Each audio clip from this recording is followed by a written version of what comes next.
ও বৌমা বৌমা চলো, এখানে বসে আছো কেন? ড্রেসটা চেঞ্জ করো তাড়াতাড়ি, চলো আমি মাঠে নিয়ে যাই তোমাকে।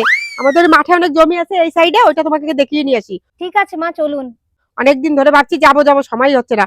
আজকে আমি ফ্রি আছি, চলো তাড়াতাড়ি রেডি হয়ে নাও, ড্রেসটা চেঞ্জ করে চলো। মা, আমি কি শাড়ি পরে যাব মাঠে? না না, তোমার শাড়ি পরতে হবে না, তুমি এমনি যা পরো তাই পরে চলো। তো তুমি মাঠে পরে টরে যাবে, ও দরকার নেই শাড়ি পরার, ও তুমি চুড়িদার পরেই চলো।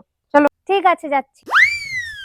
ও বৌমা এদিকে এসো, এই যে এই দেখো, এই যে আমাদের ক্ষেত, এই যে এইখানে দেখো, এই যে শস্য হয়ে গেছে, এই যে ও, এগুলো সব আমাদের মা? এটা ধান লাগানো ছিল, ধান উঠে গেছে, এটা এখনো ফুল লাগাতে হবে। আর ওই পাশেটা দেখছো না, ওটা এখনো লাগানো হয়ে গেছে ফুল, এটা এখনো লাগানো হয়নি। সব দেখে রাখো, ঠিক আছে? তাই তো, অনেক সম্পত্তি তো আপনার। এ কি মা, আপনার কি হলো? মাথায় হাত দিয়ে বসে আছেন কেন এইভাবে? আরে বৌমা, কি চিন্তা করব, এই ভাবছি এত সম্পত্তি এই একা হাতে কি করে সামলাবো। এই পরে কে এই সামাল দেবে, এইটাই আমি চিন্তায় মরে যাচ্ছি। তো একাই এখানে থাকি, তোমার শ্বশুর থাকে বাইরে, ছেলে থাকে না বাড়ি, কি করব, আমার একার সব সামলাতে হয়।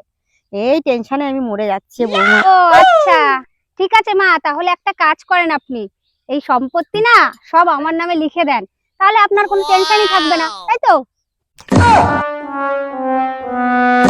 কি হলো মা আপনার?